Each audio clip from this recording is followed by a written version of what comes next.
Friends, welcome, welcome. We're going to get started momentarily. It's a special day, a special event, and we want to make sure that everyone on our guest list logs in. So welcome to Collington, at least virtually. We're going to get started momentarily.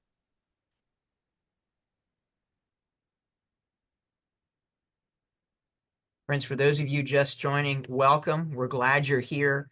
A really important, popular topic in a large guest list. So we're going to give just a moment for everyone to log in.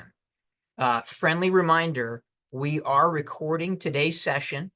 And then after today's webinar, you're going to get a copy of this. So you're welcome to take notes, but rest assured you'll get a copy of these slides and today's presentation.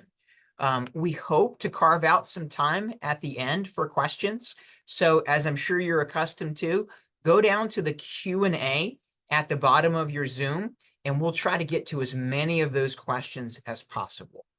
Again, welcome. Glad you're with us. Going to get started momentarily.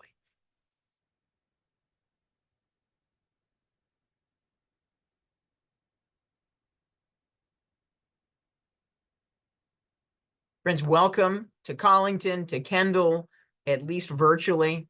We're thrilled that you're with us today, a really important session, and glad we had such a response. I'm Corey. I've had the privilege of serving as a member of Collington's marketing team for 12 years now.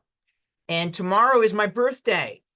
And going to celebrate by going to the same restaurant that my family likes to go to on my birthday.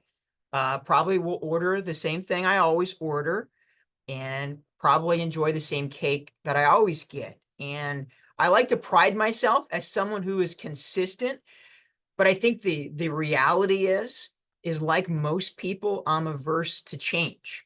So we're here to tell you from the very beginning that change is inevitable. And particularly within the senior living realm, there has been unprecedented change. There's unprecedented amount of change in senior living over the last 5 years, probably more than the previous 50 years, and inspired by a number of variables and a number of factors. I mean, certainly technology is driving a lot of that change. The pandemic had a hand in some of that. But I think most important is demographics. You know, we're facing an unprecedented wave of new residents into the senior living industry. And in many regards, you have different priorities and preferences and likes and dislikes. We're hearing more and more about your desire for more flexibility and freedom and autonomy and choice, particularly as it pertains to your future care. And that's what we're going to talk about today. And we are extremely fortunate to have two thought leaders, two friends with us today, who are going to talk about kind of the evolution of long-term care. First of all, we have with us Megan Barber, who is our community's Chief Operating Officer. She has been one of the principal architects leading the evolution of long-term care here at Collington, so much so that many sister communities are looking with a keen eye to what we've done at Collington and trying to emulate that at their community. And then we also are fortunate to have Phoebe Graham with us, our Director of Navigation. And there's an array of choices and options unlike ever before. And part of Phoebe's role is to help our residents navigate that array of choices. So again, today's session is going to be recorded. We welcome your questions, but we definitely want to hear from Megan and from Phoebe. So welcome. Thank you. Thanks, Corey. So it's great to see everyone virtually. Thank you all for joining. It's a pleasure to get to talk with you today about the future of health services. As Corey mentioned, I'm the Chief Operating Officer here at Collington, and I've been here. It will be going on 6 years here in just a couple weeks. So really excited to give kind of my perspective on the future of health services and the history of Collington.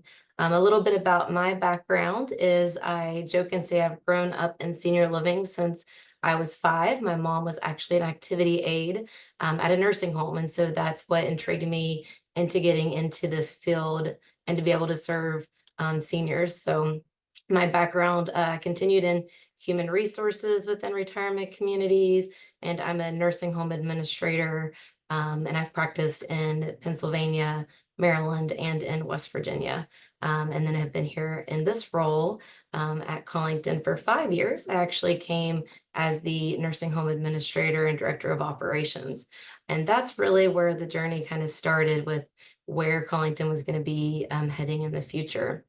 So a little bit of background of what changed and why. Lots of changes that happened around 2017. Some of those were internal drivers and external drivers. And just to give you a little bit of history, back in 2017, 2018, Collington had put in place a very robust strategic plan with a huge focus on health and wellness, looking for programs that were a critical piece to the Collington experience, one that offered residents choice in making their decisions. A lot of individuals were looking at either resident directed care or resident centered care. You might hear kind of both. Resident centered care often means that you're keeping the resident at the center of every decision. Resident directed care means that the resident is really in the driver's seat, directing their care, making their choices. And Collington felt strongly that that's where residents should be, making their own choices and being able to have their own goals for whatever worked for them, what they wanted as far as what was living well, what coordination of services, and what partnerships for both on and off campus would look like based on their wants and needs. So in 2018, a group of residents and team members called the Health Service Alliance formed as a direction under the board of directors to really look at two things. One was the quality of care in the Creighton Center, which our Creighton Center is our health center. It is home to our assisted living residents. It is also home to our outpatient rehab, our gym. We have a bistro, and at one point it was home to our skilled nursing residents, or a traditional nursing home, as you may have heard.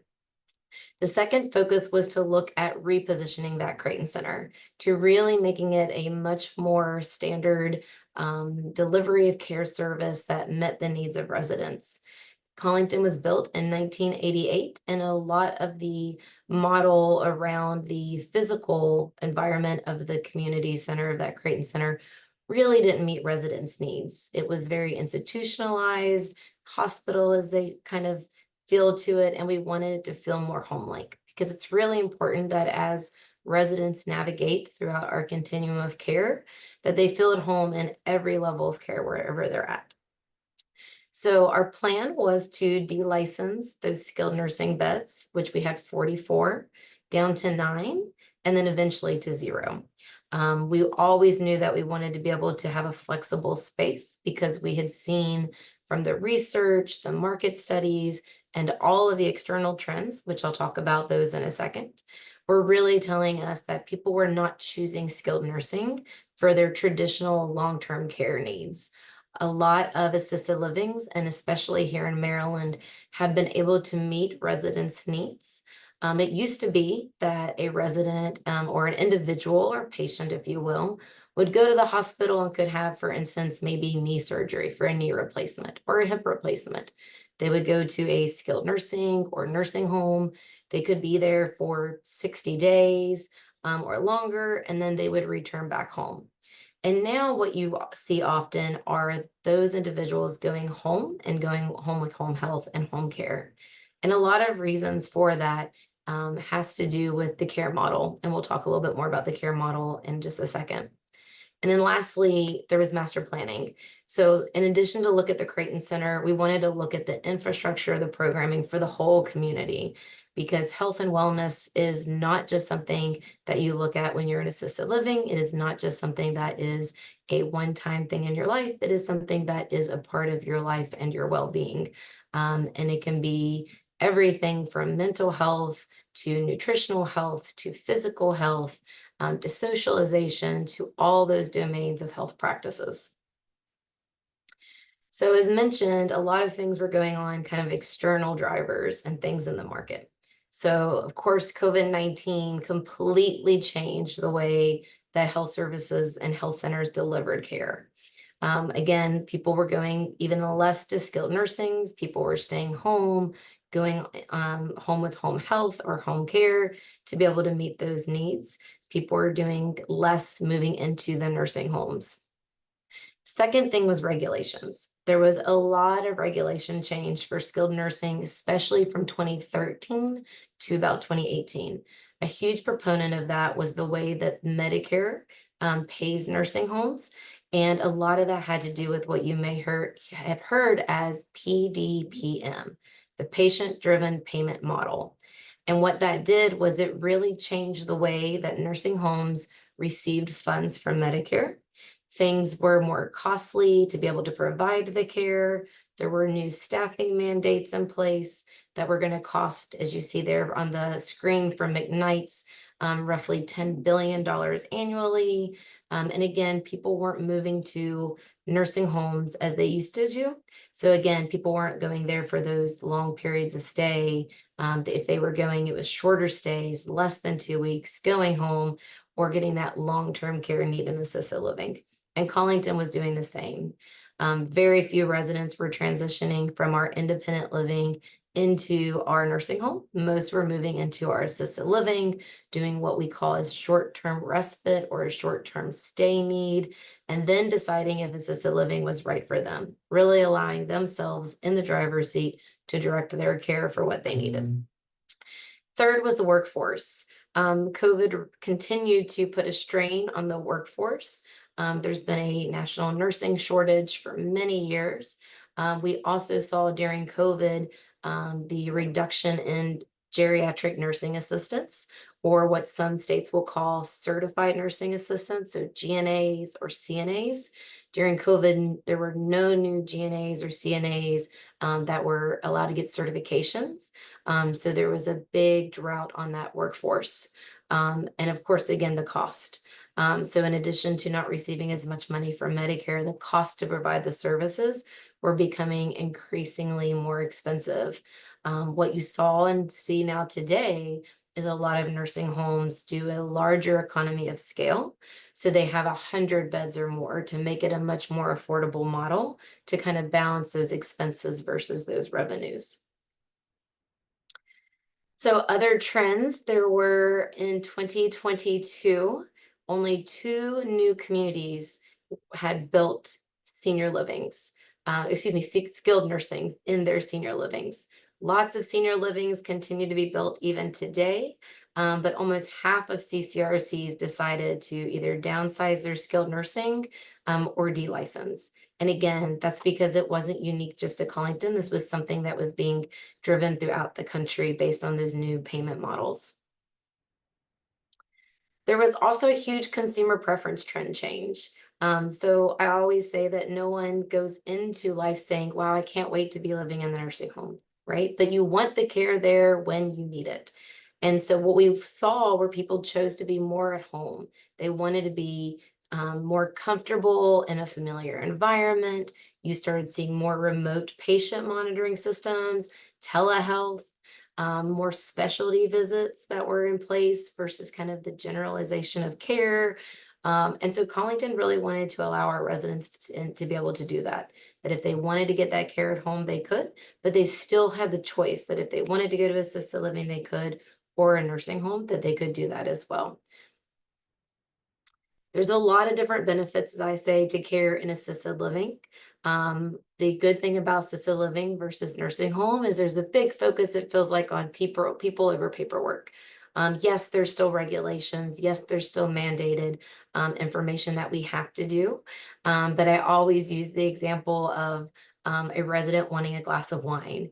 If a resident in assisted living would like to go down to our Ivy Lounge and to obtain a glass of wine, they're free to do so. In the nursing home, we had to get a doctor's order. We had to have limits around that. We had to have the person sign out that they were going to get that sign back in. And it felt more regulatory, more institutional. A lot of residents have shared with us since the delicensing of the nursing home and having been in assisted living, that they actually enjoy it. And oftentimes, people who we expect to stay for maybe 3 weeks, 4 weeks, we find staying for a full four weeks or even 2 months on that respite short-term care. And that's great because again, it's their choice, it's them directing their care for what they need. And it may be more than just that physical need. It could be the socialization, it could be the emotional support, it could be mental health support. As our Creighton Center boasts all kinds of different ancillary benefits for people. So we have a huge, robust activities program. We have a activities director who is just a ray of positivity. We have partnerships that do different classes and educational programs. And so a lot of people kind of feel like our Creighton Center becomes almost the hub of our community. Also, the benefit to assisted living is for some people, it's a cost savings for residents in the community. So I always put my plug in here to say when you're choosing Collington and you're looking at whether you want to do a type A contract or a type C contract, you have a choice. The type A contract, of course, being that life care contract, the type C being what's known as kind of that fee for service or pay as you go. With the type A contract, that means that I may know that upfront that I want to go into the Creighton Center. I like that idea of socialization. I like to be involved. I like to be able to have the assistance when I need it. And so a type A might work really well for me because that's what I know and that's what I would love. A type C might work better for me because maybe I'm not sure yet. And maybe if I want that, I'll pay for that at that market rate at that time. Because maybe I would prefer to stay at home and only go to the assisted living if I choose to do that. Maybe I'm more comfortable in my home. Maybe I prefer to, be a little less social. And that's perfectly okay. And we have some different services that we'll talk about later, even in independent living, how we can provide services across the continuum to you. Again, of course, the quality of experience seems to be a lot more home-like environment in assisted living. And so we see a lot of people kind of gravitate more towards that than the nursing home. So caring for our community, and what does this really mean for Collington? So the decision does not change that we want to provide care and services to Collingtonian. That is continued to be our model. It only changes the location of where those services are provided. And I'm going to let Phoebe talk a little bit more about our level 3 assisted living, the types of care that's there, and our skilled nursing partners. So that I'll turn it over to Phoebe. Thank you, Megan. Hi, everyone. I'm so glad you're all here. I am Phoebe Graham. I am the Director of Navigation. I'll go into a little bit of my role in a couple of minutes when we talk about the navigation piece. But like Megan said, we do have an assisted living. Once we had decertified our skilled nursing facility, we then transferred a lot of the care to our assisted living. We were successfully able to do so mainly because we do have 3 levels of care in assisted living. The first level of care, we consider it like a low level, which is really, residents requiring occasional support. And with that said, with all of the levels of care, whether you're low, whether you're moderate, or you have a high acuity, there's still the basic core support that is provided. By that I mean whether you need support with your medication, whether you need support with your hygiene care, your activities of daily living, whether you need support with making an appointment, right? So those are basic care that's provided at all levels. What differentiates all 3 levels of care, as you can see here, is really the acuity of the care. How much care do you actually need? How much can you come from your room and go to the nursing neighborhood to get your medication, or do we have to bring it to you to your room? Can you go to the dining room, or do you need it to be brought to your room? How much medication management do you need? So all of that has to do with a different acuity of care. Some people may need help with finger sticks and managing their insulin, managing so many other aspects of their care. That determines the level of care that you have. Now, how is that determined? For every resident who comes to our assisted living, there is an assessment that is done by the assisted living care team, and that helps determine the level of care and support that they need in assisted living. Our assisted living, like Megan said, also we're able to do what's called a respite care. So for example, many of our residents sometimes, let's say they've had a planned surgery. But once they're discharged from their surgery, they don't feel quite comfortable going back to their independent living unit. And so they're like, you know what, I just want a little bit of support before I return to my unit. So they're able to come to the assisted living short term. We have the nurses available, the doctors available, the nurse practitioners available, the certified aides are available, and also our rehabilitation partners who are able to help that resident recover to the extent at the level where they can return to their independent living. So that, there's a lot of the residents really enjoy taking care of the respite piece. So oftentimes when we think about respite care, people often think, you know what, I am the caretaker. I'm sending my loved one to the assisted living for a respite so I can have some rest. And here it goes both ways, right? So, for someone who's the caretaker or that particular resident who needs the care. So that's really about that in a nutshell in terms of assisted living. Thank you, Megan. When we delicense our skilled nursing facility, when we delicense the skilled nursing services, some of, the residents had concerns, of course. Oh, what am I going to do? If I end up in the hospital and then my hospital physician recommends skilled nursing, what are we going to do? We did partner with two skilled nursing community not far from Collington, Autumn Lake Healthcare, which is in Crofton, the one in Crofton, formerly known as Crofton Rehab, and then a Future Care in Capital Region. That's very close to one of the hospital here, the University of Maryland Capital Region Medical Center, which is very close to Collington as well. So we partnered with those two skilled nursing communities. My role became essential at that time. It's actually the time when we developed my role as the director of navigation, because our residents here wanted to be assured that we were going to continue to monitor their care. And so when a resident, for example, goes to the hospital, and let's say they've had their 3 overnight stay in the hospital, the physician then recommends for them to go to a skilled nursing community. This is where I come in. I do monitor the residents in the hospital. I follow up with their family members. I kind of guide them through that process in the hospital, the discharge recommendation. If they are referred to, and I guide them to say, hey, we've got a couple of communities that we partner with. Please make the referral to those two communities. Now, the residents do not necessarily have to go to a partnered skilled nursing.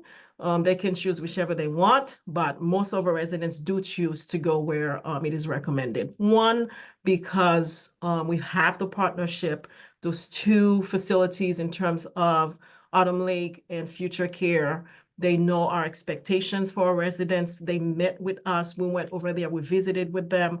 We looked at their quality of care surveys and all of that to make sure that our residents would receive the best of care. So although the skilled nursing care may not be physically at Collington, but we ensure that wherever they go, they do have great quality of care and rehabilitation. My role, again, as the navigator, if you think of navigation, right, is directing and providing directions and guidance and following my residents where they are, so we don't lose them to the process. I do go and visit my residents in the skilled nursing. I do attend the care plan progress meetings that do happen when they're admitted there. If there are any issues, I'm able to, jump on that, follow up with the team at either one of these communities.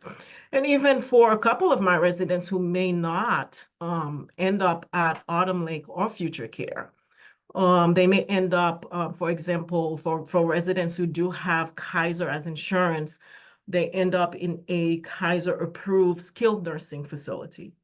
And again, I do follow up with them there. So all of that to say that although they may not be a physical skilled nursing facility here at Collington, but our role in terms of monitoring our residents, ensuring a continuum of care, whether it's in a respite stay in our assisted living or going to a skilled nursing partner to receive the continuum of care.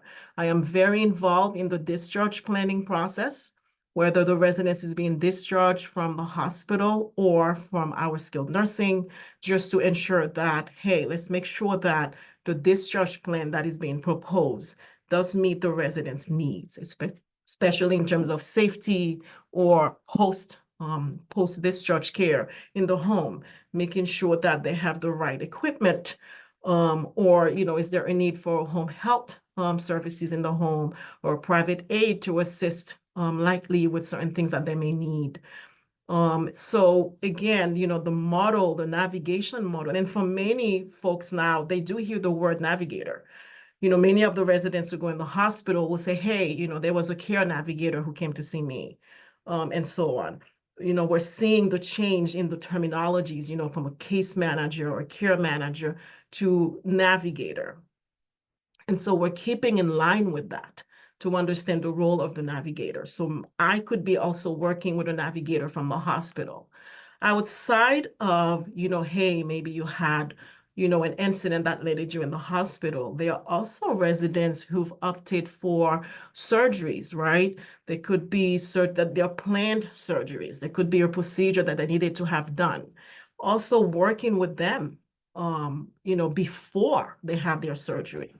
So when one of my residents come, I really encourage the residents to let me know, if you're going to have a planned surgery, please come and see me so that I guide my residents through certain questions.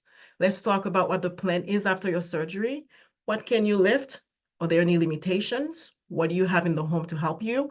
Because what really we try to avoid is a crisis situation for someone to be discharged home and then they come home and they're struggling. And so, meeting with the residents before the surgery has proven to be very, very beneficial. And I do hear that from the residents a lot. Thank you so much for having prepped me for the surgery, or even prepping them to have a conversation with their physician, right? There's always a pre-op conversation and meeting that happens. All right. Those are the questions that I want you to ask your physician or the nurse that's going to, prepare you for your surgery. And that has proven to be very beneficial to assist with successful discharges and successful post-care in the home. So in essence, that is my role in a nutshell. And, so hopefully I'll be able to answer any questions you guys have after the presentation. Thank you. Thanks, Phoebe. So aging with choices. A lot of times you'll hear that terminology here or that saying at Collington, because again, we want to offer choices. So when we're talking about what health services Collington offers, and we wanted to talk a little bit more about some of those different options, whether you're in the Creighton Center or you're in independent living. So the first partnership is Power Back Rehabilitation. So Power Back became our partner, I guess it's been about 2 years ago now. And they are our rehab and wellness partner. So we offer an outpatient rehab, PT, OT, and speech. And residents can get a physician's order and obtain the needed therapy that they have. We also, through Power Back, have a partnership with what's called FEES, and it is a swallow study. So instead of going out to have a swallow study done, we can also do that here at Collington as well. And if you're in the Creighton Center and you need rehab, rehab can be provided to you in the Creighton Center also. In addition to the rehab side, they also have a wellness and fitness side. So they have a fitness instructor who provides classes. They work with our fitness committee to do different offerings for different resident classes. We also have different programs that can be offered. Usually once a month, they'll specialize in maybe falls prevention, or it could be a different topic that's of interest to the residents at the time, and they'll do a presentation on that. And then they work also very closely to provide different virtual offerings if residents are interested in staying fit, but they want to be able to do that in their own homes. So we're very excited to have them as a partner. MedStar Center for Successful Aging Outpatient Clinic at Collington. So this partnership started in actually July of 2020, I believe it was. So we had a partnership with MedStar out of Good Samaritan Hospital in Baltimore. And we have a clinic that is here on site, and the clinic is open Monday through Friday, typical business hours. And then we do have access to a physician 24/7. So residents are given a number so that if they need to talk to a physician, they can call that physician at night, in the evenings, on weekends. And if they have chosen to be a patient of MedStar, whether that is through they want them to be their primary care physician, or they've had regular visits with them, that physician has access to information to be able very in tuned into their care, and go and follow them at the hospital as well, if they go out to the hospital or that they have a need from there. Dr. Singh is the main physician in our clinic, and we're also very excited that at the end of this month, she will be stepping into our medical director role. So Collington is also very unique because most assisted livings and independent livings don't actually have a medical director. It isn't something that is required, but it's something that just makes sense. It's a good practice to have. It's a way that we can continue the continuity of care, that our residents can have some preventative care, if you will, rather than be reactionary. And so we're very excited that in addition to Dr. Singh, our nurse practitioner Caroline will continue in assisted living, and Dr. Singh will be our medical director. So she'll be offering services in the clinic and then also seeing our residents in assisted living within the Creighton Center. We also have a partnership with Prince George's Hospice. So Prince George's Hospice is a division under Montgomery Hospice, and that partnership originated back in 2019. And Prince George's Hospice rents space from here on Collington's campus. So if you have a hospice need, you have questions, again, they offer different presentations and work really closely with Phoebe and our director of social work to put together different programs. They're available here on campus. Of course, you always have the ability to make your choice. You do not have to use any of these partners, but they are something that's there for you. And then lastly, we have different partnerships for home care and home health. And I'm going to let Phoebe talk just a little bit more about kind of the home health, home care partnerships, and typically what we see residents utilize. Yes, we do have a list, myself and the director of social work, we do have a list of home care and home health partners. So the home care piece would be if, for residents who may need to hire a private aid, it could be, what I'm declining, I just need a little bit of support in my home. So they have the liberty of hiring an aid through a home care agency. We do have a list of agencies that we do vet those agencies. We meet with them. And we make the referral for our residents. We do have a great relationship with those agencies in essence that if there are issues in the home, that they're able to alert us. The same for home health. Oftentimes the home health referral can come from any source, whether it's social work, to obtain a physician order from home health services, or when residents go to the hospital, oftentimes they're returned home with home health referral from the hospital. And it's good to be able to have that contact with the hospital. Oftentimes we get a call that says, hey, who are your preferred providers? Who's familiar with Collington? And so we do have a list of providers that we provide to residents and to be able to provide the services that you need in your home. You may need home health physical therapy. You might need a home health nurse after your surgery to come and care for you. The home health piece is often covered by your insurance, whether it's Medicare or your insurance. The home care piece usually is on the private side. But we're here. I am also a licensed social worker. I work in coordination with the Director of Social Services, again, to be able to provide a gamut of services and resources to our residents. Thanks, Phoebe. And you may be familiar with home health and home care. As again, as mentioned earlier, that's really one of the external drivers that's been a trend is people want to stay home. They want to go home after that surgery. They want to have care within their home. And so that is a choice that we want to offer Collington residents. The other question sometimes that I will get is, can a home health or home care partner or aide support me in the Creighton Center? And that's an absolutely yes. In fact, a lot of times we will see residents who have worked with a home health aide, a home care aide in their home, and they are transitioning or moving into one of the homes in our Creighton Center in assisted living.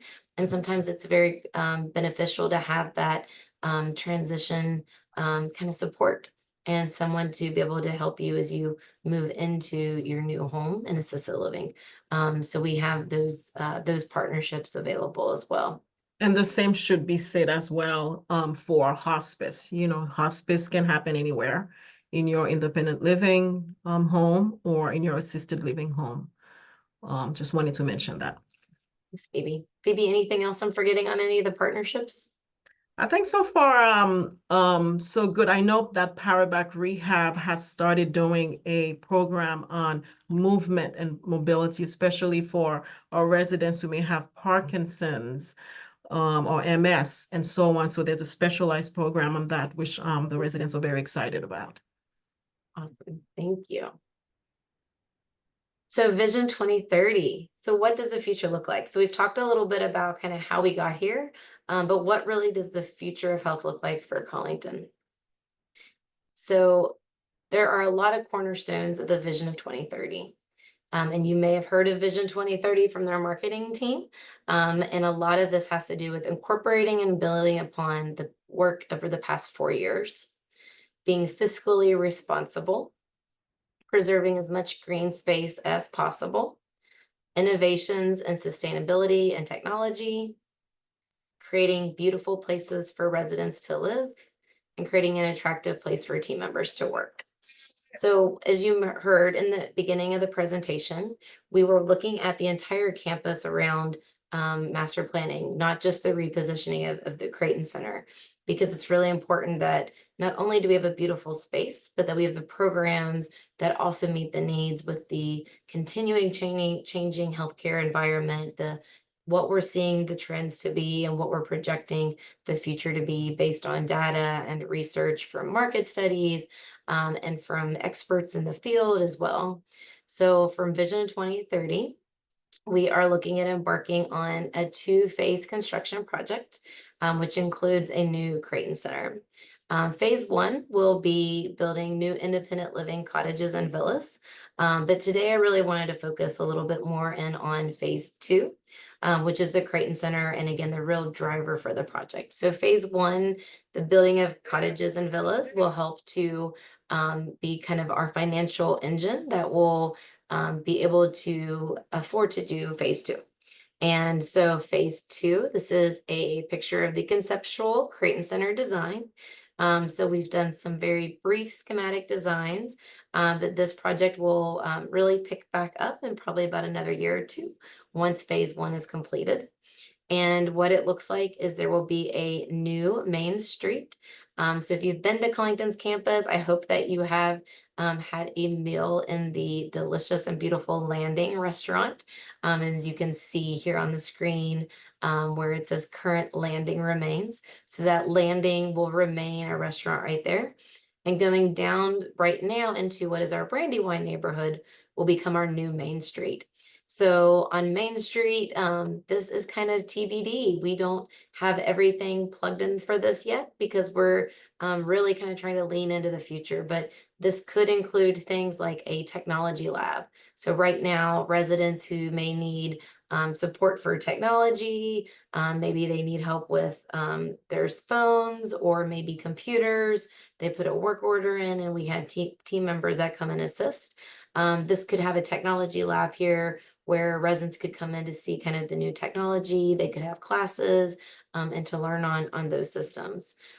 We also have, again, classes, fitness classes, and we have classrooms where when the fitness classes aren't in session, we have lots of resident meetings and committee meetings and different spaces. So we could have more classrooms over here so that there is a larger area to do that. We have a partnership with University of Maryland, and we have an artists and residence program where residences at the University of Maryland, usually two, come here and stay here for a year, and they provide musical instrument playing and lessons right alongside our residents while going to school at the University of Maryland. So this could include a beautiful music room for them to play at or to practice at. Or again, we have Collington residents that have bands and play instruments, and so possibly a space for them. So this is an area that we'll continue to pick back up on when we get to the developmental design of that area. And then what you see here at the end is the main entrance where there will be a marketing suite, there will be restrooms, there will be a welcome center there for people who are coming into Collington for the first time.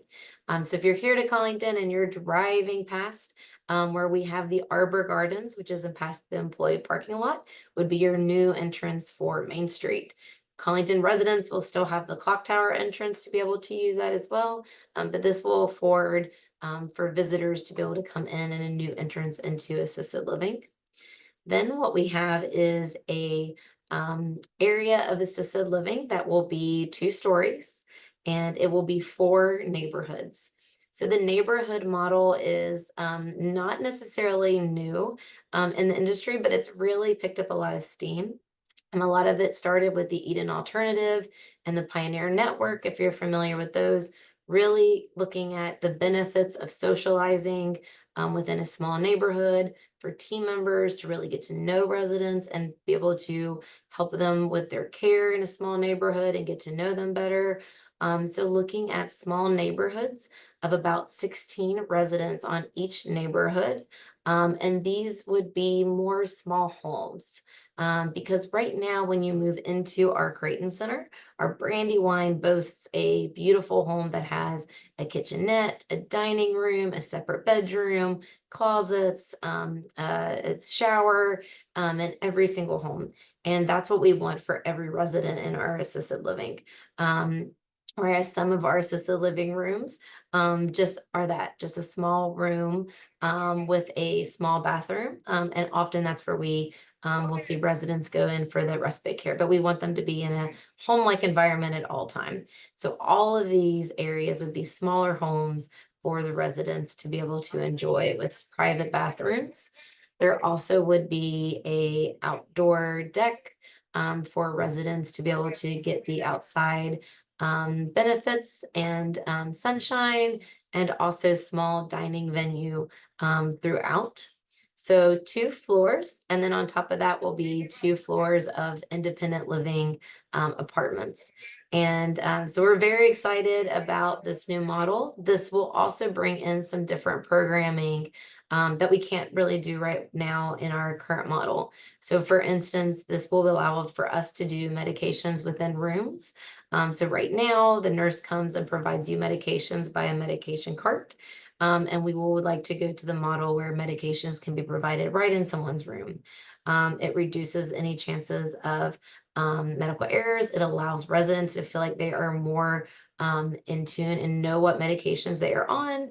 And it's just a best practice. So those are things that we will start kind of implementing as we move into this new design model. So again, really excited. This is one piece of Vision 2030, and I'm sure that you will learn more about that in your visits with marketing. So with that, I know that it is about 2:46, and I wanted to try to leave enough time for questions. So I'll turn it back over to Corey, and happy to answer any questions you may have. Sincere thanks, Megan and Phoebe. I mean, our goal is always to educate and to inform, and you've certainly inspired some questions about topics that folks today care about. So thank you for what you offered, and let's try to get through as many of these questions as we can. We have someone who's asking about how decisions are made and who makes decisions with and for residents about navigating the continuum. Great question. Phoebe, do you want to take that one? Sure. And I think, throughout this presentation, Megan had talked about, aging with choice, right? So if a resident is struggling in their independent living neighborhood, either myself or the social work director will meet with that resident. Oftentimes family may, be involved to talk about the struggles and the challenges they're having, and then talk about different options. So a resident may choose to, one, acknowledge that, okay, you know what? I'm struggling with these issues, but I'm not quite ready yet to go to assisted living. And so, we talk about options. Do you want to hire someone to come and help you? And so on and so on. That's where the aging with choice comes in. And a big factor of that is, well, how much care do you need, right? What is the level of decline that you've had?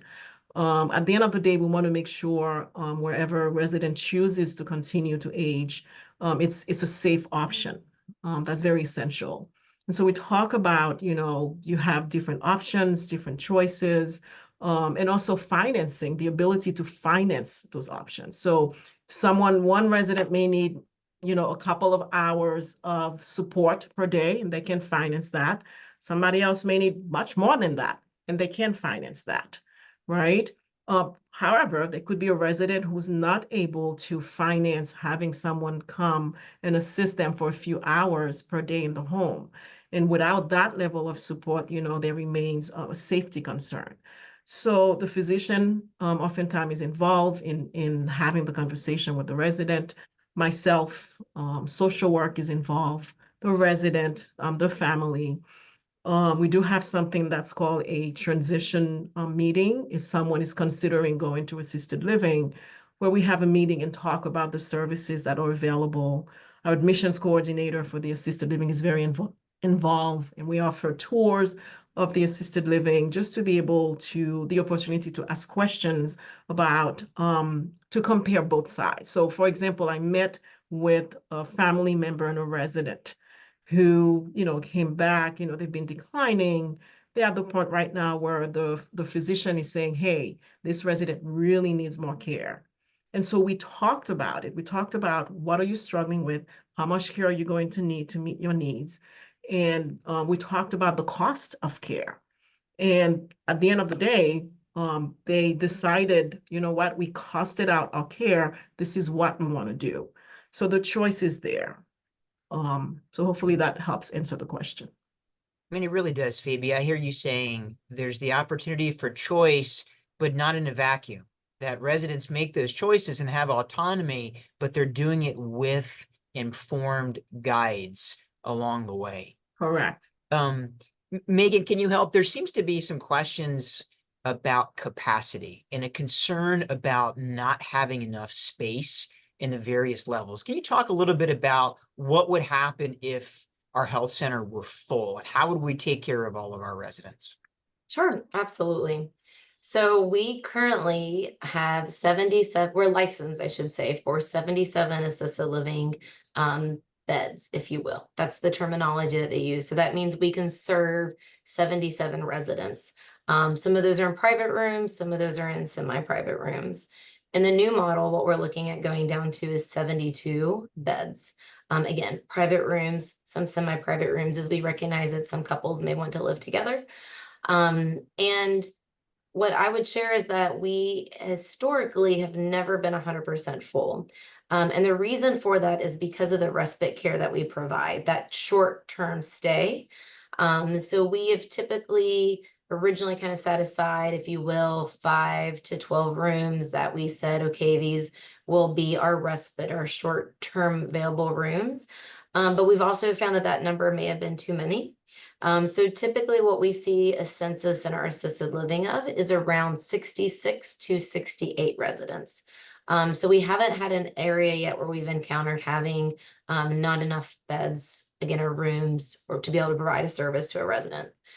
Should that happen, there's a couple different things that could go in place. One, there is special requirements and special waivers that you can get from the Maryland Department of Aging to be able to say, could I provide a certain care in another type of unit, in this case, independent living, than what I typically would do. They may or may not grant us that waiver. We also could contact our partner nursing homes to say, hey, we are out of space. Is there a area that we could use some space? But typically by having the director of navigation and strong navigation team, which is an interdisciplinary team made up of our admissions coordinator, our director of social work, our rehab team leader, our dietitian, and other various team members, we really can kind of tune into what residents' needs are. So we know when people are coming for respite, we know when they'll be leaving, and we can help to kind of gauge them. So I know that that is always a concern, right? Because when you want the care, you need the care, you want to make sure it's there for you. I wish I could tell you, yes, that will always be there. What I can tell you is I have not in my career been in a situation where we haven't had enough beds. Now, sometimes I will share that a choice might be made that you may not want to occupy the home that's available. So for instance, somebody may need that low level of care that Phoebe was talking about earlier, which is on our Brandywine neighborhood. And maybe we only have a room available that is in our Shenandoah neighborhood that is really more for that short-term rehab, and this individual maybe is going to live there for long-term.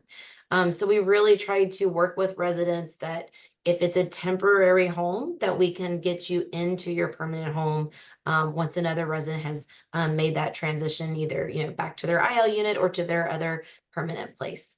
So we'll continue to do that to work with everyone. Our ultimate goal is to only move people one time. But until we have the new building, we do try to get that transition availability kind of on a case-by-case basis. Extremely helpful, Megan. Time is limited. I want to try to get to as many questions as possible, recognizing that both Megan and Phoebe have meetings at 3 o'clock. So two of the busiest, most important people on our campus. I had a couple of questions come in about how many Collington residents at any given time are currently off campus in one of those partner facilities. Any perspective on average of how many residents we'll have in one of those partner facilities? Yes, sometimes I have none. And other times I would say if we're looking at an average, I would say for the year, if I'm looking at a year average, I would say about maybe 10 to, I would say max 15. And just for perspective of those on the call, Collington is a community of approximately 375 independent living residents. And as Megan shared, on average, about 60 to 70 residents in those various iterations of assisted living. And Phoebe is saying about 10 Collingtonians, that's what we call ourselves, by the way, and using one of those partner facilities. Yeah, And Corey, and I would say, yeah. I was gonna say it might be helpful too. Sorry to interrupt you both. But just one more perspective that I think Phoebe mentioned it earlier, but I always think it's important to know that if you're a Kaiser resident, you are probably always going to go to a Kaiser facility. And that was the same even when we had a skilled nursing. And there are also some care that I did just want to mention very quickly that we would not be able to take in our assisted living, and that you have to be a specialized skilled nursing sometimes to take. So for instance, ventilator care, Collington has never been able to meet that need. So that is one example of a care that a resident may choose that they want, that we would not be able to take here at Collington. And we do have a list of some information that I can share with you, Corey, if you want to share it with residents on the call of what some of those examples of care that we can't do in assisted living are, that I think might be helpful too. I know we won't have time to get through them all right now, but I just wanted to offer that out too. That's terrific. Yeah. It definitely Yeah. had some of those questions. Yeah, and I think the most I've had in a given month, Corey, was maybe about 3 residents who were out at a partnered skilled nursing. There are months that I have none, and there are other months where I may have 1, 2. The most I've had is about 3 out. And I have a question to just make sure I hear you correctly. It sounds like that's not a change. So those residents who require the care that you just mentioned, this would have been the case even when we had our skilled nursing. Is that Is accurate? correct. That is correct. And that makes the point as well when Megan was saying earlier that we see it, right? Many residents have been to the hospital. Many of them don't get to do that 3 overnight stay in the hospital to qualify them for that skilled nursing, even for the surgeries. I see a lot of surgeries, but the residents probably will spend 1 overnight in the hospital. And so they're not even qualifying to go to a skilled nursing. So not only are we managing the residents who are going to a partner skilled nursing, but the biggest piece that we're seeing is we're managing those residents who don't qualify to go to a skilled nursing, but they're coming back to Collington. And so having a respite program in the assisted living and, social work and the navigator's involvement is very crucial to ensure that they've had a safe discharge. There are times I've had to go head to head with someone and say, this is not, calling a provider and say, I'm concerned, this is not a safe discharge. So I understand the concern sometimes that, hey, they may not be a bed and so on and so on. But, it also explains why the decertification, because we saw the trend was more towards send them home quickly, send them home with home health. But for me, in my experience, that's not always enough. It's a good word. And we're really grateful for the time we've had with both of you. We want to be mindful of your time. Friends on the call, Megan and Phoebe have had their finger on the pulse of this movement for a long time and are thought leaders in the industry. There are many sister communities who are looking at what Megan and Phoebe helped usher in at Collington and are trying to replicate that. Change is not only happening with future healthcare, it's happening with a number of topics. So a shameless plug, on September 11th, we're hosting a similar webinar with a partner from Kendall, who's going to talk about the future of dining services. So if you're not already registered for that event, would encourage you to go to our website and RSVP. The questions that we have in the chat, I'll try to answer those offline. We have recorded this session. We'll send this out to you in the next week. Megan, Phoebe, sincere and emphatic thanks, not only for today, but for all the work you've done to make this possible at Collington. And thank you for joining us today. And all of us wish you clarity and direction and discernment. And hopefully what we shared today helps you make a more informed decision for your future. Friends, thank you so much. Take care. Thank you. Yeah.